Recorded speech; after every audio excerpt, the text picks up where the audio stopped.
Welcome to the Infinity Bros podcast, the only podcast that's perfectly balanced as all things should be. My name is Isaac Edlin. I am your host tonight. And on our 6-member cast, I have 2 fellow Infinity Bros with me. The very first person I'm going to introduce is Zayne Ellis. How are you doing, Zayne? I'm good. Happy to be here. Just hanging out with the boys. Well, at least 2 of you, the 2 cool ones. So, The cool ones. Yes, absolutely.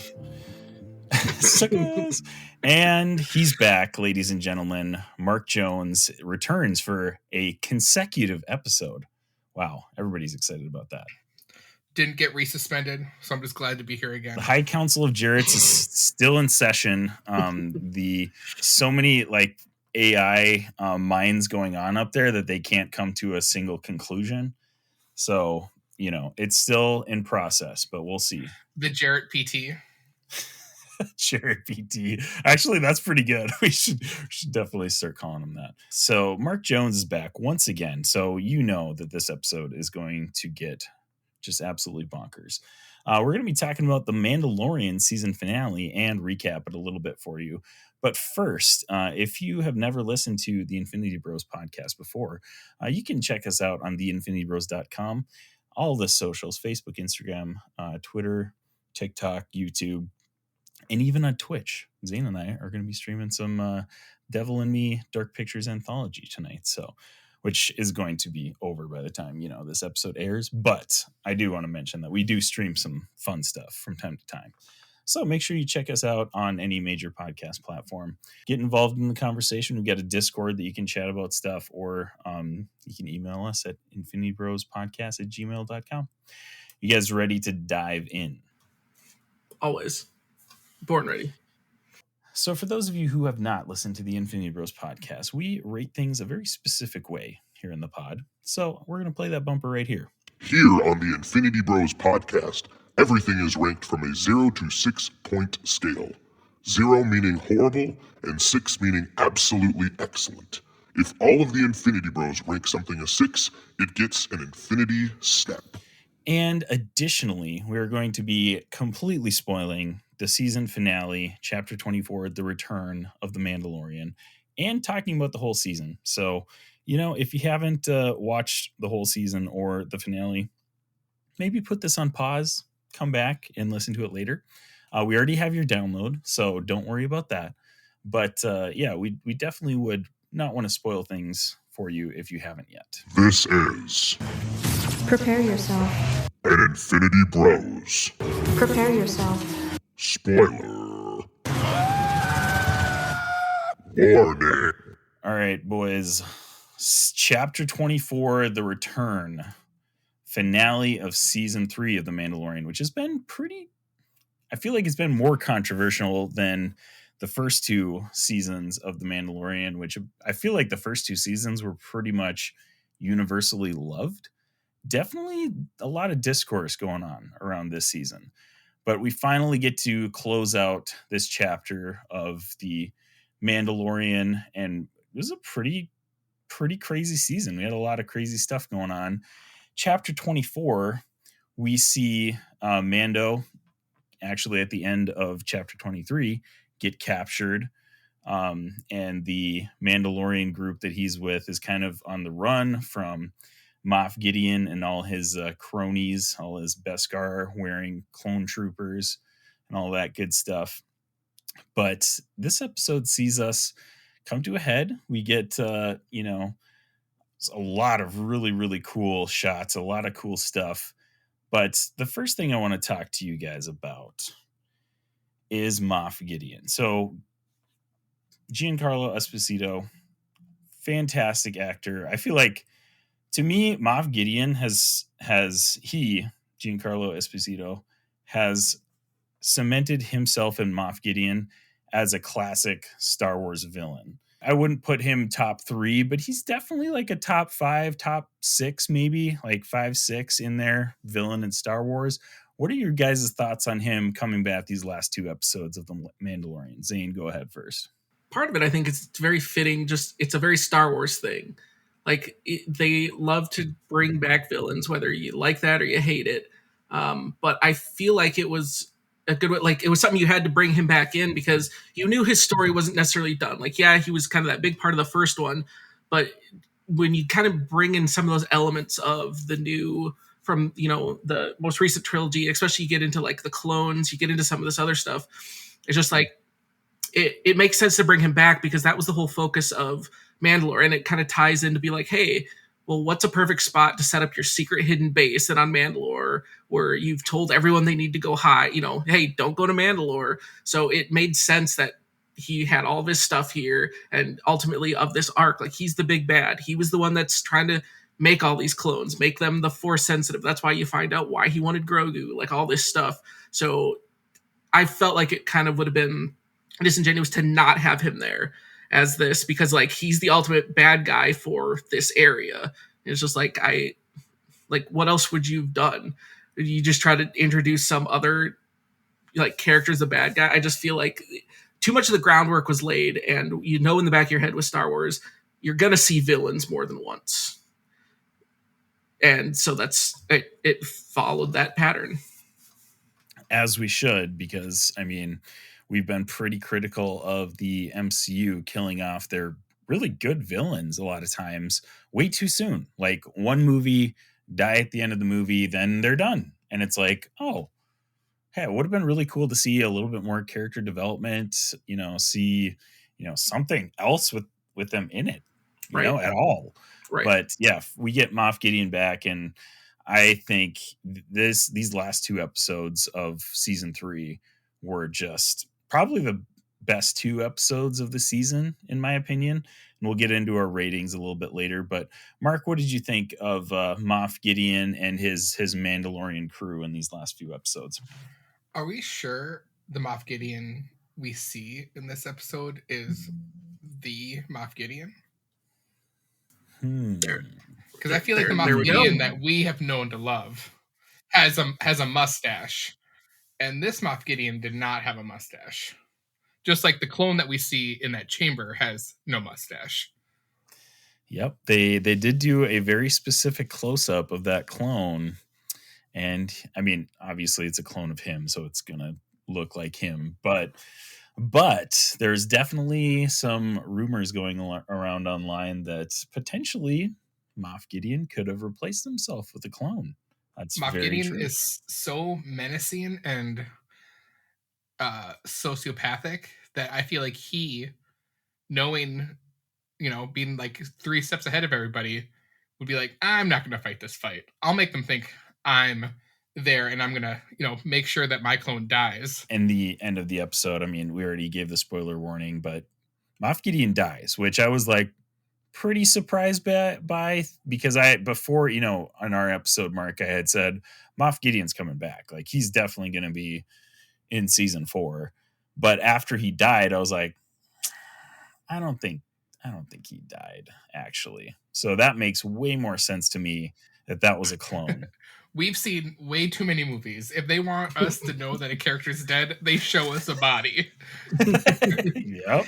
They ensure us that there's a body. Just like we never saw the body of Emperor Palpatine, and that MFer came back 30 years later. So somehow Moff Gideon returned. Yeah, so somehow he's back. Somehow he returned. Some very, very good points you bring up there. And just from episode 7 to episode 8 of season 3 here, there was a little bit of a discrepancy, I feel like, in Moff Gideon. Like, 7 definitely seemed like him. He was very menacing. He was very like commanding, like every time he's on screen.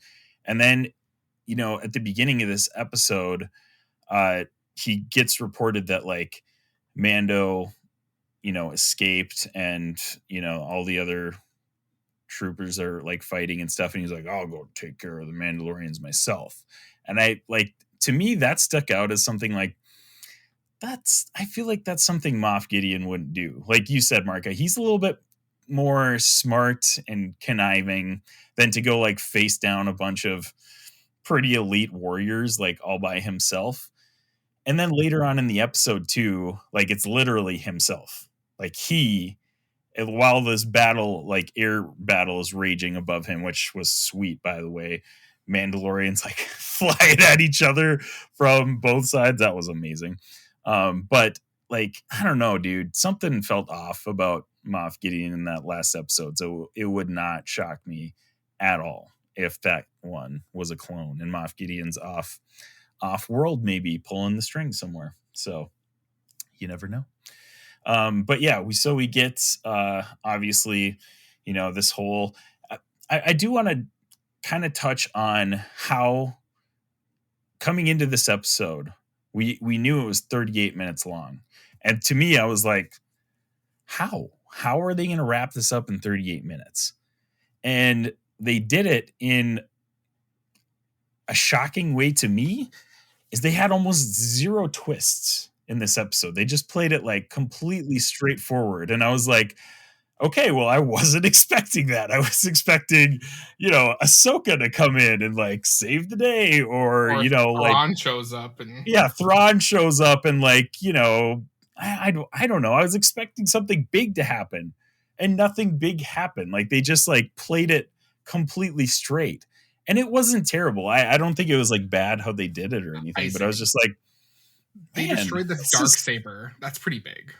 That, I mean, yeah, they did do that. And they left it for the real Moff Gideon to go back and retrieve it. True. But if it's still there and they still have like the Kyber crystal, I feel like they could just make a new one probably with some Beskar. Also, if the Darksaber is made out of Beskar, how did Moff Gideon smash it with his hand? Well, weren't we supposed to be led to believe that his suit was kind of like giving right, it was like a mechanical suit, definitely. Like he definitely got more, like it was giving him power for sure. But even then, like just smashing it with his hand, I don't know. That to me was I don't think the hilt is necessarily made out of Beskar, because you remember the armor was talking about that they don't make offensive weapons out of Beskar, because the only thing that can pierce Beskar is Beskar. So like that's why they melted down that spear when he got it from that one chick. Maybe they should make it out of Beskar this time. No, because that's the only thing that can pierce Beskar. Why would you make weapons out of the one thing that can pierce your defense? Yeah, Isaac. Yeah, Isaac. Because you're a Mandalorian and you have that weapon, so it should be made out of Beskar. Clearly, Isaac's a Gungan. Yeah, seriously. Isaac is a Moff Gideon clone. Yeah. I can neither confirm nor deny that I am a Moff Gideon clone. So,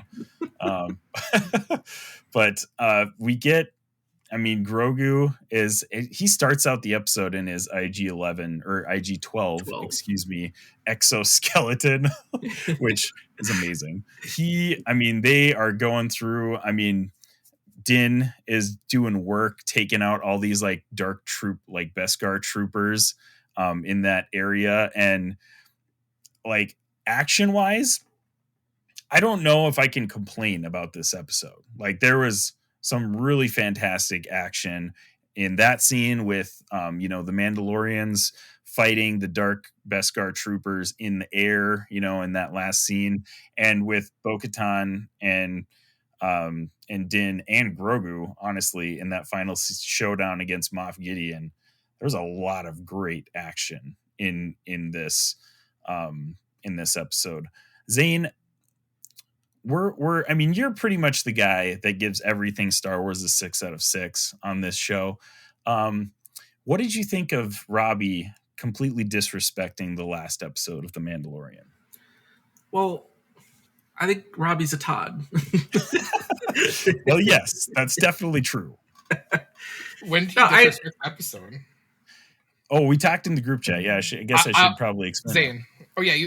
If you know what to explain, I was going to say, or Zayne just keeps going, because I'll go look. So we'll pause it. Let Isaac explain it quick. Okay, so basically, Robbie, I was asking for everyone's ratings of the last episode of The Mandalorian so I could make like a social post promoting episode 162 of the Infinity Bros podcast, where Mark and I review chapter 23 of The Mandalorian. And Robbie gave it a 5.4, which isn't a bad score by any means. But he said it was because the action seemed dumb, and it was equivalent to two adult men chasing little girl Leia in Obi-Wan Kenobi. Like that was like when he said that, I was like, oh Right. my, okay. Like he thinks that's bad action. Not just like not great. He thinks it's bad. Yeah, that was dumb. Like I don't see anywhere you can watch any of the action sequences that happened and been like draw that comparison. Like I don't get it. Like I did not get that feeling at all from watching that. I don't know where he got that either. Like, sure, I mean, if you go back to episode 23, which I think is probably the best episode of the season to me, I mean, sure, some of the action isn't like top tier, like best action you're ever gonna see, but it's classic Star Wars, man. Right. Like you're getting troopers like shot out of the air and flying and smashing into walls, and like, I don't know, to me, that's Star Wars. That's just what Star Wars is. And to Zane and Mark, honestly, and I, like that's exactly what we want in this show. This is perfect. It was a perfect episode to me. Or like I saw someone complain about that too. Just like why are they just pushing ahead? They're not using tactics. They're not. And it's just like, have you never watched Star Wars before? Go back to even the original movies. You got clone troopers walking out in the middle of actual like hallways and stuff. Right. Like, and you got other people. They're shooting in an enclosed hallway. No one's in cover, and everyone's missing each other. Like it's Star Wars. That's the whole point. There's a certain level of like suspension of disbelief that you have to have while watching Star Wars, because like it's a space setting. Like we don't know what it's really like out there. It's doesn't exist. So like you have to at least be like, okay, like sure, whatever, you know, if it's not logical or right or whatever, you just gotta roll with it, man. It's Star Wars. Come on. It's fun. We're here for fun. It's fun. Exactly. What did you think of the action in this episode, Mark? It was definitely not Leia being chased by two assassins level. I don't get, like, that's a bad take. Bad take by Robbie. Yeah. I mean, it's not shocking that Robbie has a bad take. Like that happens like on a weekly basis, but that was a bad take. That's a bad take. I mean, what we had Din Djarin with basically a ton of fight like sequences. Then we had freaking Mandalorians fighting Dark Troopers with Beskar armor and jetpacks flying at each other. Yeah. We had a cool sequence of the TIE Interceptors and TIE Bombers going to destroy their ship. True. Mm-hmm. And then we had him basically kamikazing the ship into their base. And that's comparable to two people chasing little girl Leia. Do we need to fire Robbie? I mean, I think at this point, Are you kidding me? Oh my God. And we got a dark saber, and I always forget what those weapons are called with the energy field on it. Like the ones that the Praetorian guards have. What I thought when I watched it, I was like, with my beautiful wife Kelly, it's a laser sword fight. Like that's when it is. Just going back to when Luke calls it a laser sword. That's basically what was happening there. Mm-hmm. Right. Yeah, and like and we got those guys. We got Grogu using the Force, throwing around the guards. Right. Oh, man. And Robbie's gonna say the action is equal to what is it? Flea chasing around Princess Leia? Yeah, and some alien woman. Come on! Oh my gosh! In the forest. What does Robbie want? What does he want? That's a great question. I don't know, man. I don't know. Did he want a bunch of Force ghosts coming up and just fighting, and like the clone trooper squadron showing up? Hey, if that's what he wants, I'm on his side of that too, because that would be kind of cool. But yeah, I don't know, man. I don't know. But anyways, moving on. We'll try to cool off a little bit. We'll try to get back on track here. We finally get Mando and Grogu fighting together. I mean, they've kind of played off each other in random encounters and stuff like that. But I feel like this is one of the first battles that we've had with full on, like Grogu is full on assisting, because Mando's always like, oh no, like go away. I don't want to protect you. I don't want you to be here for the battle or whatever. But Mando, like I was a little bit like impressed. He was like, yeah, Grogu, let's do this thing. Come in and fight with me. Like that was pretty cool. And then Bo-Katan joins the fight with Grogu and Din Djarin against Moff Gideon. That was a really solid action finale part there. Zane, what did you think of that showdown? Yeah, that was a lot of fun.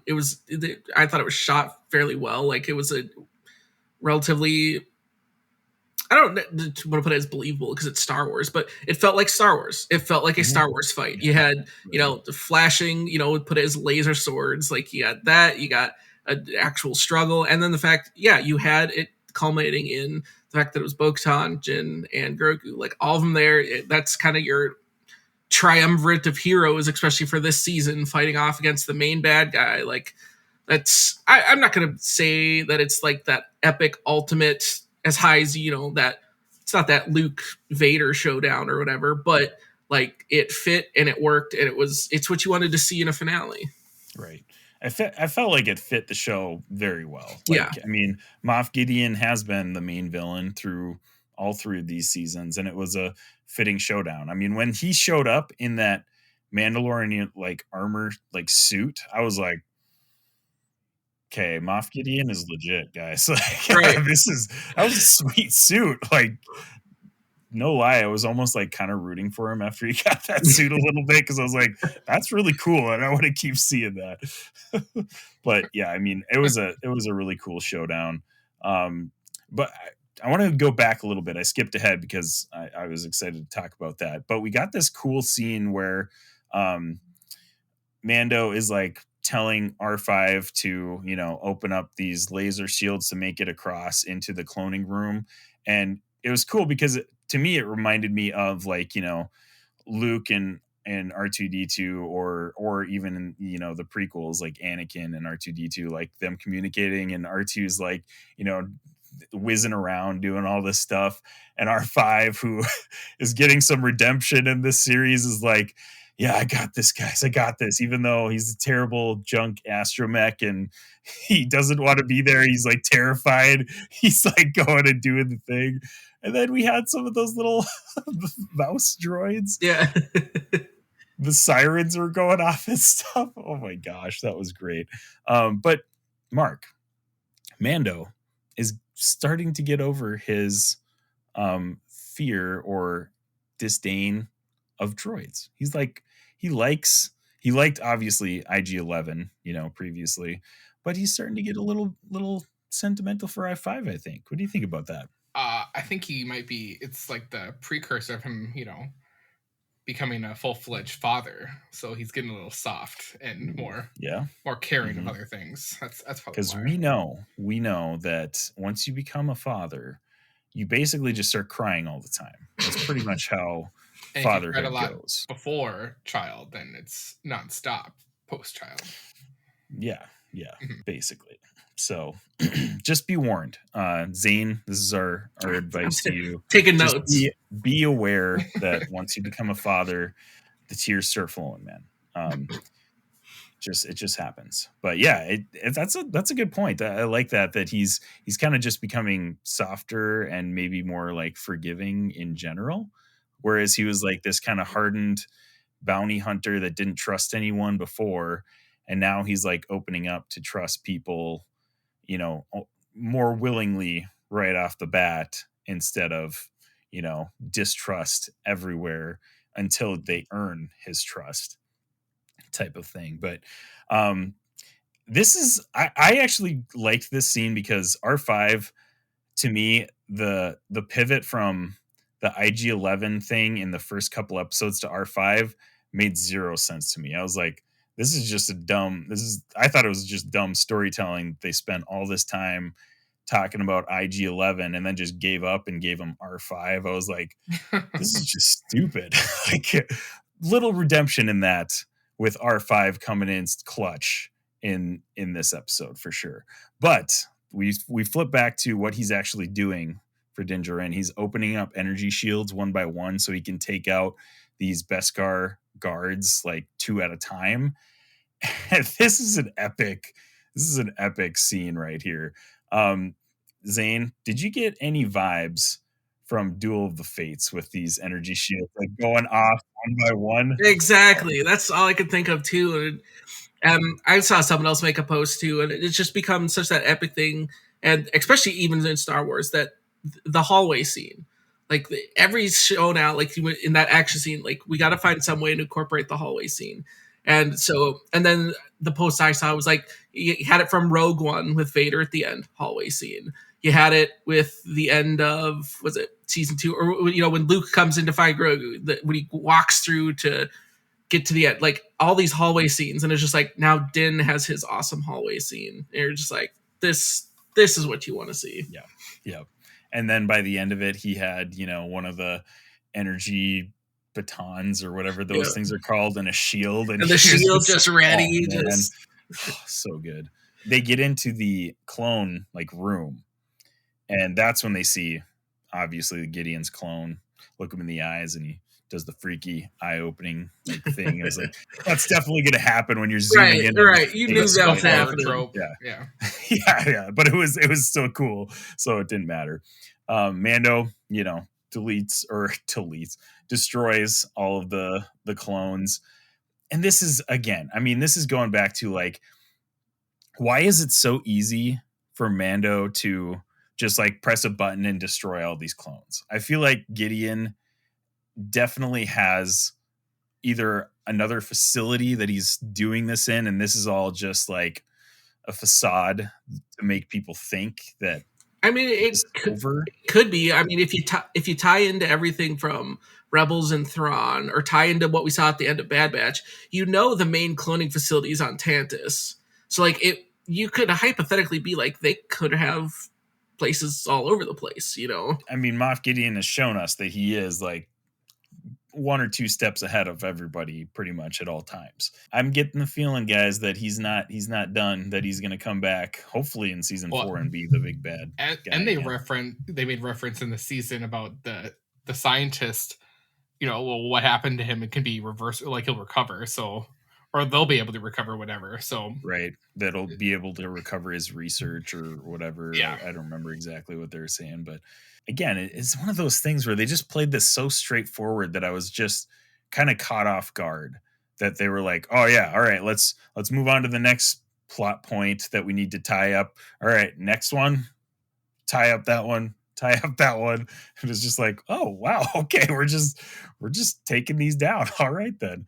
So we finally get to the end scene here. It was interesting how they had Bo-Katan go to this remote location to hide, right? And that's where they saw the greenery, and they're like, oh cool, Mandalore is growing plants again, cool. But then immediately when they got there, they turned around, they're like, all right, let's go now. It's just like, okay, so what did we have that little interlude for? It was the show that they could grow, have farms on Mandalore. That's why. So then when we show up season 4, they're going to have these giant farms. Right. Yeah. I get that they showed it, but it just seemed like a really weird break from what was going on in the episode. They took this little bunny trail off here real quick to go check out the foliage of Mandalore. I get that, but at the same time, they were just trying to find somewhere to fall back, and in the scope of everything happening in the episode, they didn't know when the armor was going to show up with the reinforcements. So I guess the pacing of the episode could have incorporated that a little better. But in the episode, if you're in the character's shoes, you didn't know that as soon as they got there, that's also when the armor was going to show up. So it's well, all right, we're back to the attack. When I sit back and look at it, it's not as much of a big deal as it was in the moment when I was like, oh, okay. I thought, all right, here we go. We're just going right back into it. One of the coolest shots of this episode, and I would even put it up there in one of the coolest shots of this entire season, is Bo-Katan leading the Mandalorians into battle on their jetpacks, and she whips out the Darksaber and is pointing it, forward, leading them into battle. That was very cool. What I wish we did get with that, talk about action that Robbie just doesn't understand, is a good if she could have found the right angle to cut someone in half. I know they were in Beskar armor, but there could have been something where we got a good oh yeah, this remember guys, this Darksaber. Find the gaps. Yeah, find the gaps, get us a good cut. we would have all been rejoiced. That would have been cool. Especially with the dark, like, give me everything with the dark saber, because what they've done with the lighting of the dark saber in this series has been chef's kiss, phenomenal. Like in this episode back in, I think it was honestly Boba Fett when Paz Vizsla showed up with Din Djarin for the dark saber.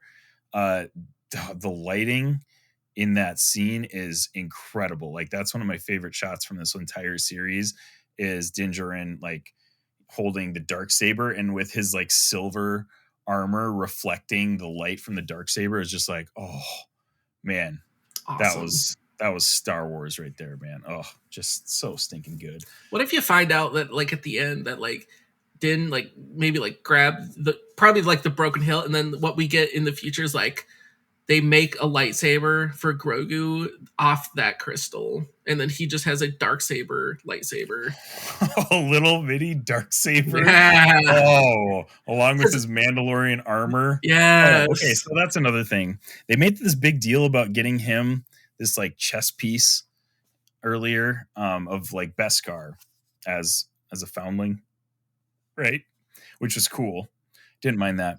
But then they just like kind of forgot about it, and like they didn't even mention it again, and it was just like, oh, it would have been cool if they had a part where like Grogu gets shot in the chest, and then like Din Djarin like goes over to him, and he's like fine and just gets up because he's got the Beskar. So you just wanted to copy Lord of the Rings, basically. where... Yeah, exactly. That's an epic part of Lord of the Rings. I mean, that is an epic part, but I think the only counter to that would be is with how much shots they miss, Grogu's a tiny target. So I feel like if he got hit, that would be one heck of a shot. So Grogu would have to be like doing something in order to get hit. I feel like he would have to be, you know, like using the Force to like do something, and was like distracted by something, because there's zero chance they could hit him just when he's standing still.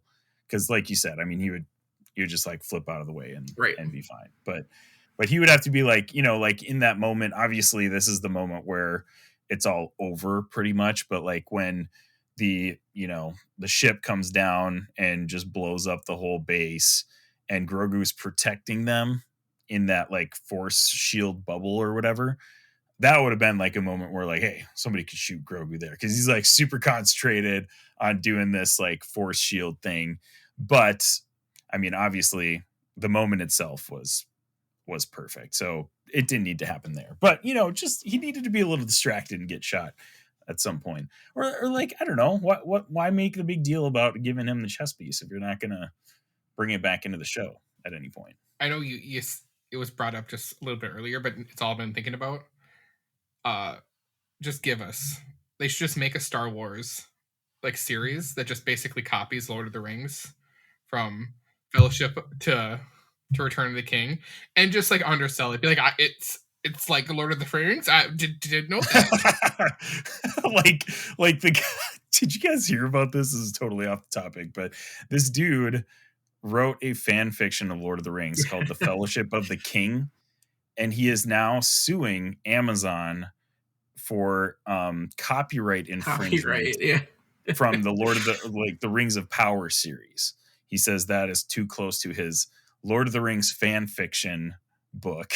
So sued him for, I think it's like 250 million too. I wonder, well, which one came out first? Did his fanfic? Well, he must have came out first with that, I would assume. Otherwise you'd have no grounds to sue, right? Because the Rings of Power is just basically that one or two paragraphs from the Silmarillion, right? Right. And they're basically just making up the rest, right? So it's exactly. Like if that existed before this show came out, it's very possible. Yeah, I mean, I'm not saying that that he doesn't necessarily have grounds to do it, but like, man, I mean, it's so similar to my work of fiction, The Chronicles of Yarnia, that I created, and I'm gonna sue the creators of that movie too, because it was too close to, I don't know, it just seems like the fact bizarre. Like it'd be different if this dude made some other medieval high fantasy type series and they took elements, but then you look at it, you're like, oh no, this dude just made a Lord of the Rings fanfic. Like he's already taking the property and make it like That's true, but it's the same thing when it comes to like a screenplay in Hollywood. That's why like people don't want to read screenplays that are just out of nowhere, because if they use it on their own material, they could get sued. Right. And it's happened. Right. So like that's the whole True. thing. It's like if this existed, even though it's not his IP, they're using something that he worked on. So it's like he would have some right that you stole my story in a sense. Right. Like it logically, it makes sense, but there was, I didn't read the whole thing, but I know they actually mentioned that the Tolkien estate was part of that lawsuit too. Like they were included in that, but I'm assuming that's because the Tolkien estate gave them permission to use even the material that they had for Rings of Power.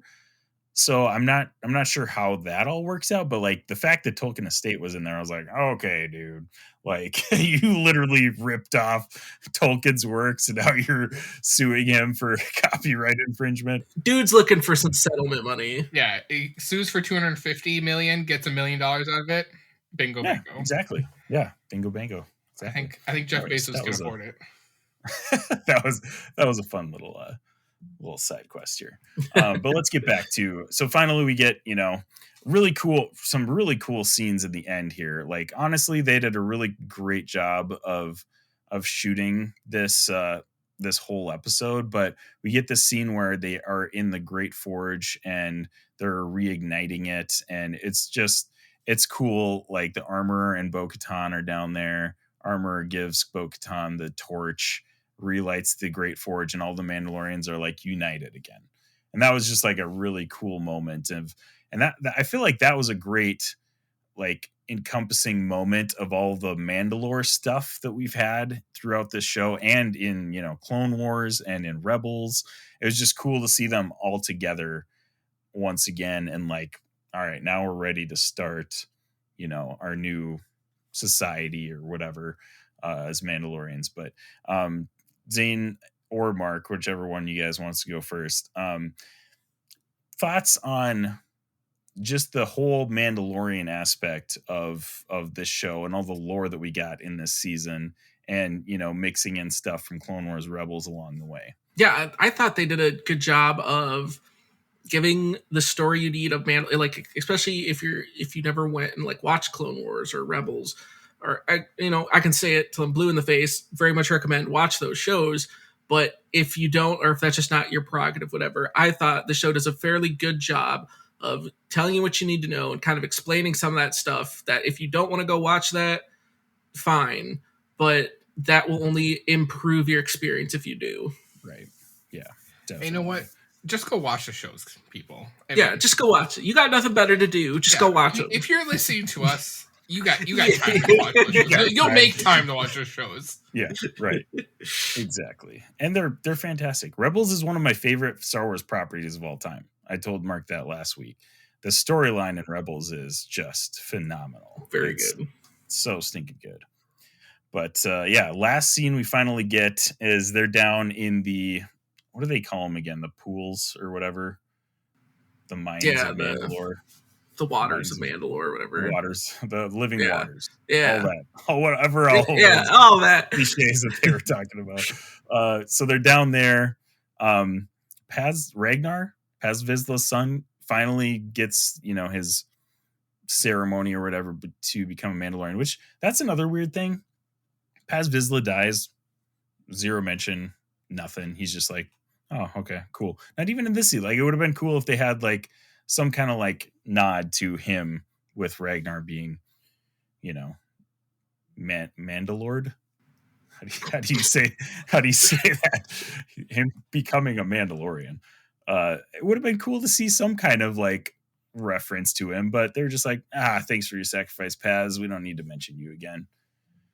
For the cool scene that we got in episode 23, I was a little bit bummed by that.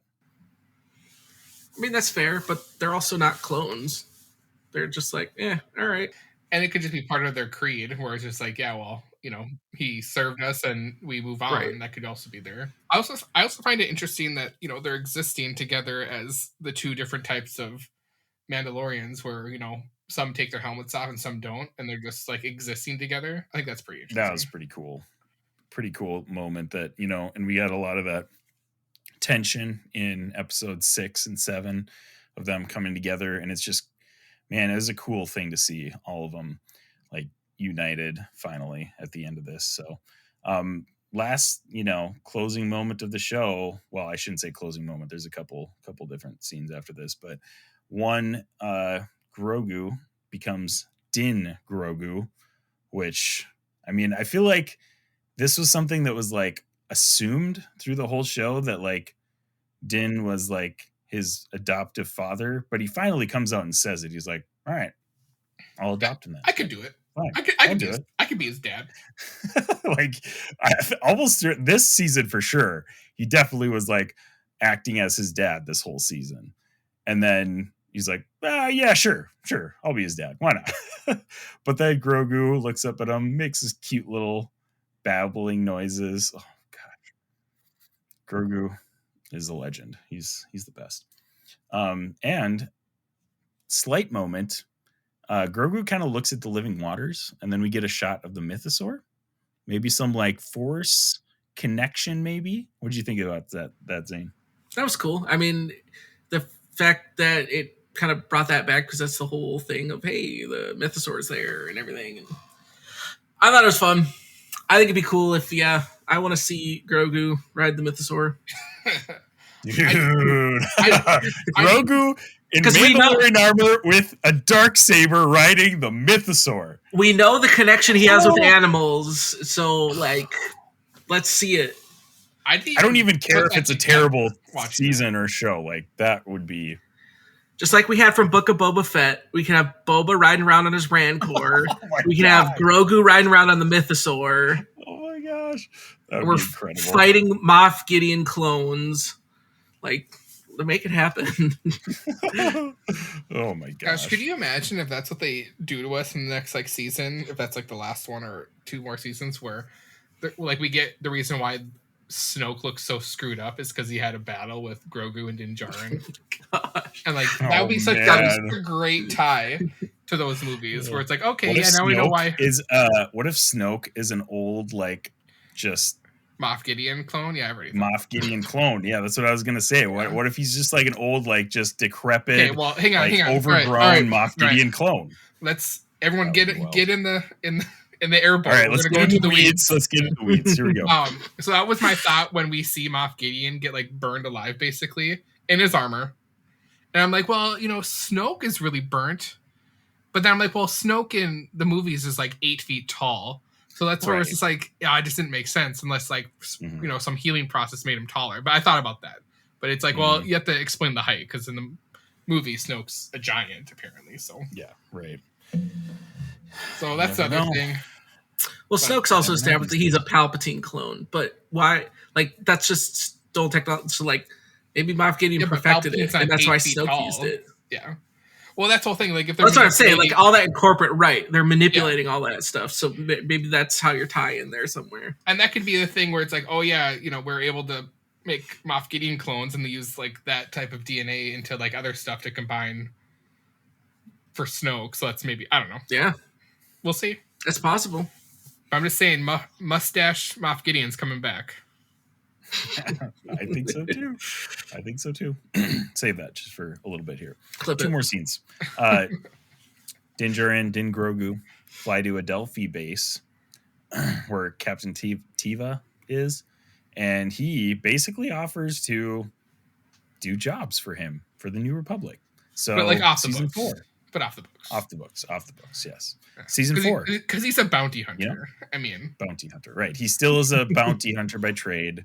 He's not a peacekeeper. He doesn't want to stick around in Navarro and be, But he can come back to like Creed's to have his 8-hour nap so he regains all his energy, just like a video game. Yeah, right, exactly. So yeah, that was a fun little thing. Then we get the IG head that apparently couldn't repair before. He now is able to repair IG-11, and now he's the new Marshal of Navarro. So that was a kind of nice little nod. That was cool. And then he gets a little cabin outside of town in Navarro. Sweet little cabin. Sweet little cabin. Little resort out there. This final scene, I couldn't decide if it bothered me or if I absolutely loved it. And I think it's a little bit of both. I absolutely loved it because this is like the happily ever after episode. Everything happens that's good, and we almost don't get too much to look forward to for season 4, other than the fact that it's the Mandalorian, and I'm definitely going to watch it. They didn't regardless leave of us what's on in on a cliffhanger. Right, It's like, didn't leave us on a big cliffhanger to wait for season 4, but Din Djarin's sitting there with his feet up, and Grogu is force balancing a frog. Like, how can you be mad at that? Right. I can't be mad at that ending. It was just so good. And this is weird thought that I had, but that end scene, if he's now his son but still kept his helmet on, that tells me that group of Mandalorians, when they coupled up and had relations, they kept their helmet on. That's what that told me. Wow, I'm glad you brought that to the table. Thanks, Mark. I really would not like to miss that. Paz never saw his wife's face. That is what that's confirmed. Well, actually, they probably did when they had to take all their gear off. Remember that? Anyways, but yeah. But there you go. That's what I took from that. I was like, because I just have the same thing. I get the cool shot with him in his armor and the helmet on. I feel like you're just with Grogu. Why have your helmet you're on? just at home. Right. Yeah.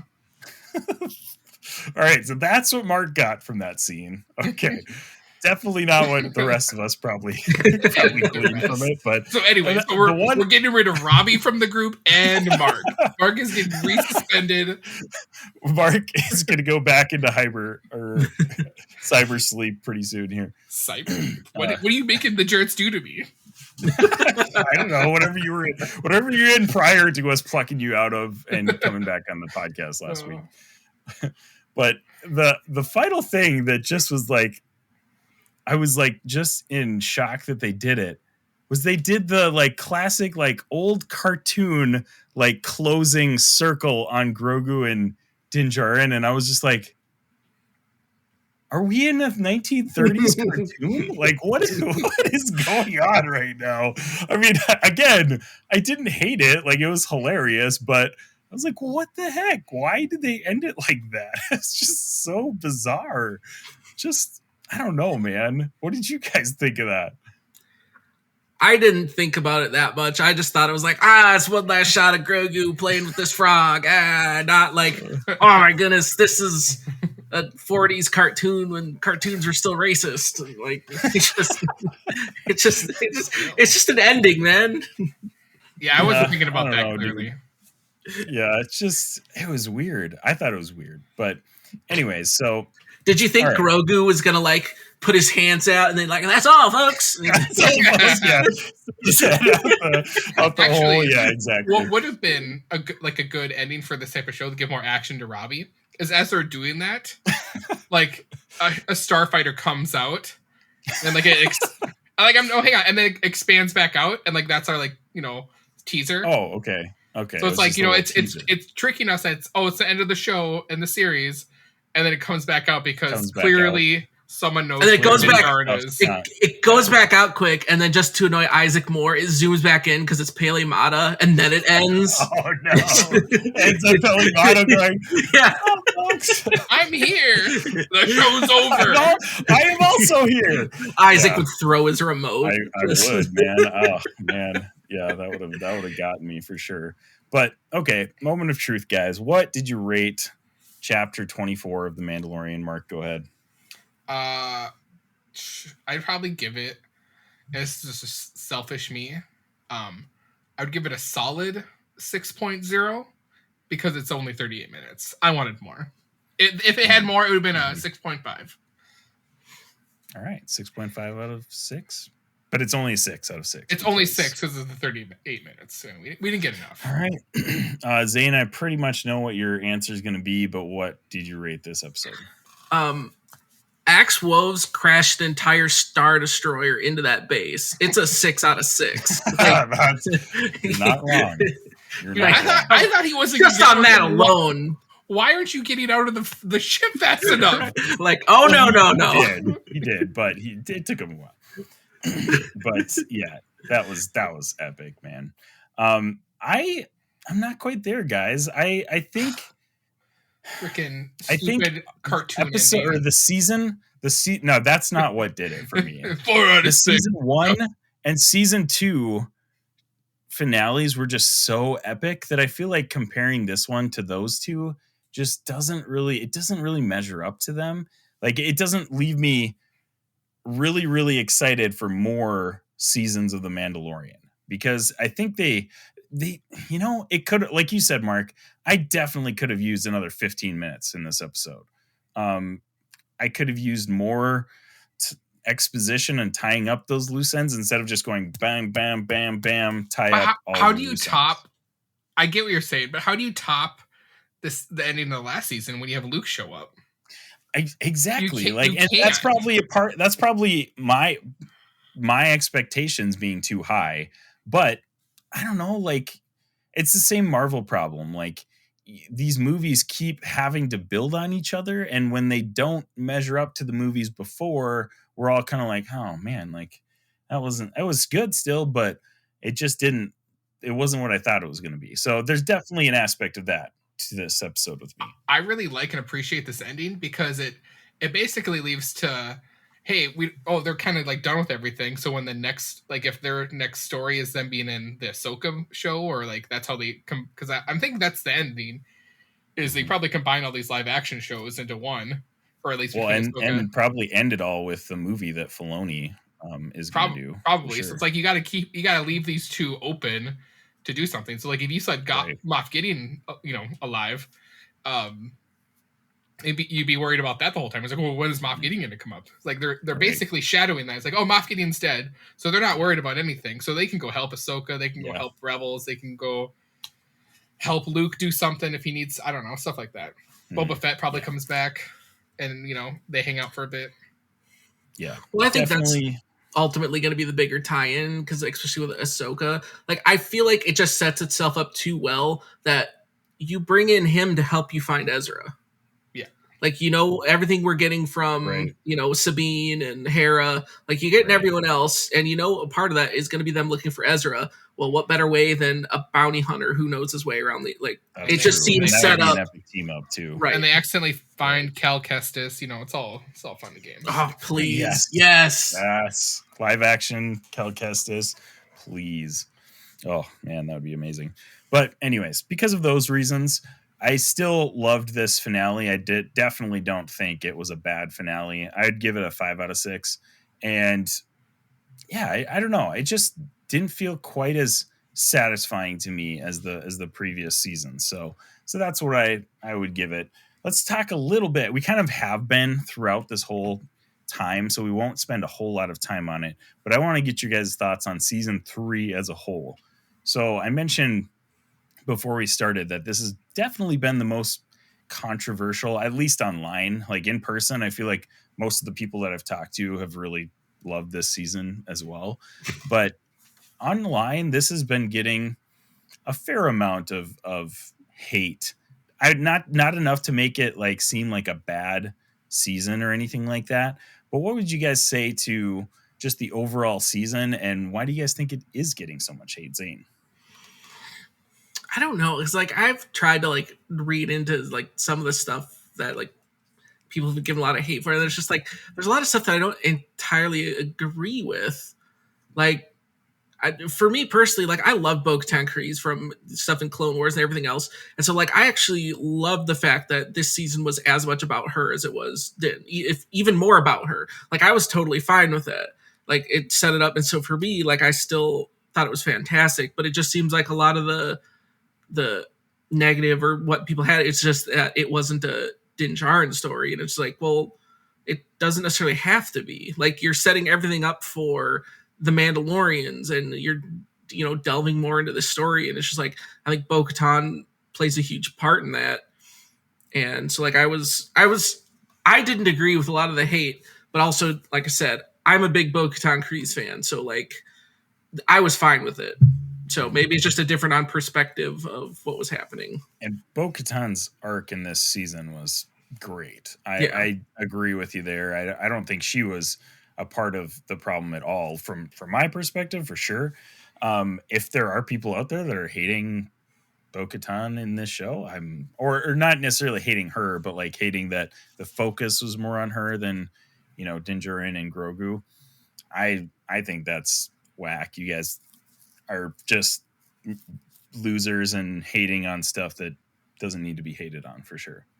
Mark, what did you think about the online controversy of the season? It's just, another batch of Star Wars fans who just solely believe that if the story's not told how it's supposed to be told in their vision, it's horse crap, and then take it upon themselves to rip every piece down, just like when they ripped George Lucas so bad they made him sell it to Disney. So I take anyone's disdain online for Star Wars stuff that's going on. I'm just like, I've been in it too long to like care what the hardcore, in quotes, quotations, Star Wars fans who just find any avenue to complain. So right. I could, and I think you know what, I'm going to double down on if these fans listen to our podcast. I want more Lizzo and Jack Black episodes. They can do a whole series on them, and I'm all in. Oh, and what you guys drinking your energy drinks right now, you Robbies of the world, you're gonna watch it. You're gonna watch every episode of it. You know why? Still gonna watch it. Yeah. It's in the Star Wars. Yeah. Star Wars universe. Right. You're gonna watch it. Like we said last week. I mean, it's pigs to the slop. Like the slop looks disgusting to these pigs, but they're like, give me more. I just need more. I can't get enough. This is disgusting, but I'm gonna keep eating it. Jack Black's not funny. Well, like I know we talked about that, Isaac, but I was just like, you can hate on that, and I can understand why people have the difference, but like that felt like a Clone Wars episode. So I was like, this is fun.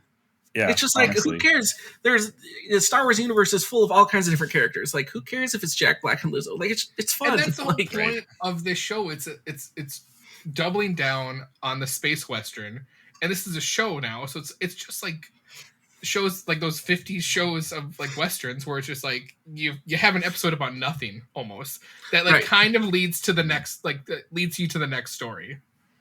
Like, and that's what it's so good. I don't know. I'm biased. I love Star Wars. Okay. Well, I mean, you guys obviously still loved it, so go ahead and give me your ratings, Mark, since you were already talking. Give me your rating of season 3 of the Mandalorian. Another 6 out of 6. Chef's kiss, Mandalorian. Gosh, man.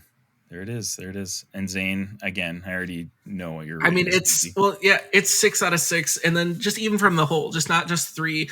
Like, I think the Mandalorian, like, this is definitely a show that it gets put up there. There's like, whenever you're talking Star Wars, and anyone's giving, hey, I'm new to Star Wars, what are your recommendations to check out? The Mandalorian is up there. Oh, like yeah, it has established itself as just being that quality of a show that it's just, and like, it's a relatively self-contained story too. Right. That, like, I mean, sure, it helps to have watched all of the other previous Star Wars IPs and stuff, but like, I mean, if you just watch The Mandalorian, I have a lot of family members who are not Star Wars fans, but they've watched The Mandalorian and they really enjoy that show because it's just a good show. Right. And it's fun to watch. So yeah, definitely right there with you. I guess I'm going to be the Debbie Downer. Okay, Robbie. I give this. I'm not Robbie Debbie Downer. I hope Isaac undoes the zipper and Robbie steps out. It was me all along. It's me, guys. Star Wars is dumb. 4 out of 6 for this season. There's not even one weight room in this show. No one can do proper squats or lunges in this show. Oh gosh. So my Debbie Downer is that I give this season a 5.5 out of 6. I think this season wasn't as well written as the first 2 seasons. It kind of felt to me like they've planned out the first 2 seasons and then we're like, I think we'll figure it out after that. And then they pieced together. Jon Favreau didn't plan this out? I don't know, man. It kind of felt like it, honestly. Like it still worked. I'm not saying that it was bad writing, but it definitely felt a little bit more disjointed than the first 2 seasons of The Mandalorian. So a little bit of a downer. I definitely there was probably 2 or 3 episodes this season where I rated them like 5 out of 6, which I think is probably my lowest rating of any episode of The Mandalorian. So, I mean, still loved it, absolutely. And we've said so many episodes of the season that it just feels like Star Wars. And that's what us Star Wars fans are here for. Like, I mean, this is what we love to consume. It's just like, man, this is classic Star Wars. So, still absolutely loved this season of The Mandalorian. It'll be so interesting to see where we go next. Yeah, man. You guys have any thoughts about, like, besides what we've already talked about with Grogu and Din, like, being kind of new Republic bounty hunters? Like, what are you guys expecting for season 4 of The Mandalorian, if it ever happens? I think for sure if there's a season 4, we're getting Grogu in armor, at least. I just feel like that's got to happen. Yes, please. But yeah, like what, like how do you push that story? That's where I feel like, yeah, it has to connect to one of the other shows. Like, it'd be kind of off to just put a new villain in there, or like the whole thing. The series leads to like the 3 or 4 shows, like, you know, leading to one point. Kind of just like, you know, making their Infinity War, where there's one central villain that's kind of menacing to all of them in a way. So. Which, I mean, that's kind of your Thrawn when you bring that in. Like, that's what I feel like is kind of the setup here. Like, that's kind of your Infinity War. That's your Thanos character. That's why you've established all these other shows and these characters, then bring it all in, you know, together. You know what? This is why that Moff Gideon that died in the end needs to be a clone, because we need a Moff Gideon Thrawn showdown at some point. Like, that would be chef's kiss. Oh, that would be so cool. Yeah, I don't know, guys. Like, to me, I'd be okay if this is the end of the Mandalorian, like, show as we know it, and we just get him appearing in other projects. Like, again, if we get more Mandalorian, I would 100% for that. I'm never not gonna watch any Star Wars that ever comes out. So, like, give me everything. This is where, like, I agree with you. But also going to the Star Wars fan that would complain, it's like, well, what were they doing during the sequel trilogy? Yeah. Like, why weren't they involved? Where it's just like, oh, see, what would be great is if they end up tying their stories with the new Rey movies. That would be interesting. You know, because if that whole series or trilogy is her Grogu for sure. Like, Grogu has to, I mean, because he's 50 years old in this, 75. And he's going to be around for forever, for basically he's got another 900 years on him. Yeah, for as long as they want the timeline to go. The timeline, I think the sequel trilogy happens another 20 to 30 years down the road. Maybe like 15 to 20 after The Mandalorian. Is it that long? Yeah, I think it is. It has to be, because it has to be with how long it takes to get the whole New Republic going. Right. Like, this is still very much in its infancy in The Mandalorian. So I mean, I definitely could see, you know, a lot of these characters being aged out by that point. But, you know, Mando's Mando, so he's going to be a badass no matter how old he is. So, well, I mean, you had some of those Easter eggs too. Like, I mean, you see the ghost, you know, the ship from Rebels, like, that's in that final battle in the sequel trilogy and stuff. So, I mean, I granted that was done more just the Easter egg, but you could totally run with that still, that you have some of these sprinklings of these characters you're going to be bringing along. Could you imagine if, like, they do that where it's Grogu ends up with Boba Fett's ship, like, that's his ship down the line. Like, those are the future stories you tell, is like, there's Grogu and his crew in the Boba Fett ship. So wow, that would be incredible. I'm all for it. Let's make it happen. Gosh, we're such big Star Wars nerds. I love that, though. Like, if we had Robbie or Max on this episode, they'd just be like, you guys are nerds, you're just stupid. Star Wars. I haven't watched Clone Wars. I don't even know if Max has finished this right now. He said he was going to watch the last 3 episodes this week. He probably hasn't. He's been golfing too much. That's fair. That's true. True. Well, guys, thank you so much. Zayne, I feel like you did a pretty good job on this episode. Thanks. I'm not doing it, Can. And you look very handsome with your haircut. Thank you. Appreciate that. Thanks, Mom. Just wanted to make sure we get that on, Yeah, on absolutely. the main episode. Yeah, For all you absolutely. single ladies out there, Zayne can carry 8 chairs At least. At least. At least 8 chairs. to either set up or gosh. tear down any type of arena you need to have folding chairs at. It's true. It's true. Any Can't type of ever- event, guys, you need that is promoting the name of Jesus Christ, Zayne's there. It don't He matter. is It could be a ready. musical show or a wrestling show. Zayne can carry those chairs. I mean, Got sure, those yeah, chairs. yeah, that's true. I mean, I guess it doesn't need to be a church event, but that's where Zayne thrives. So, Yeah. It's my bread and butter. Mark, thank you so much. It's been a pleasure diving into the weeds with you today. I love diving into weeds. And we can't not dive into the weeds on an episode where Mark is here. So it's just, has to happen. And thank you, Infinity Bros Universe, for making us a part of your podcast experience. Wherever you're listening, however you're listening, thank you so much for making us a part of your day. Guys, if you want to talk more about The Mandalorian, go ahead and join our Discord server. You can check out theinfinitybros.com for all our links. Comment on this post of this episode, what you thought of The Mandalorian. Man, we should get a giveaway going soon. We haven't had one of those for a while. You know what? Let's do one. We'll do a giveaway. I don't know what the prize is going to be yet, but if you hear this, comment. A date with what- Zayne. Oh, Date with Zayne. Oh. That's a prize right there.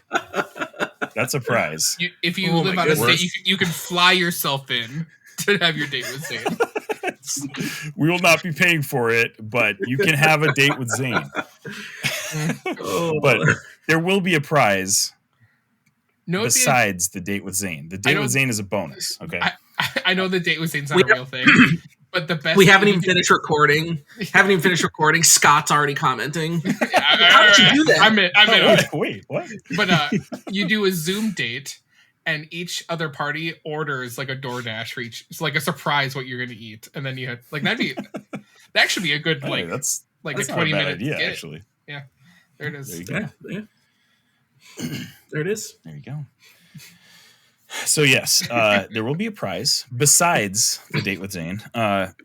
Don't know what it's gonna. It's probably gonna be a Funko Pop. Funko Pop's kind of our just go-to prize. But comment your favorite part of the Mandalorian season 3 on the promotional post for episode 163 of the Infinity Bros podcast, and we'll draw that like a day after it drops.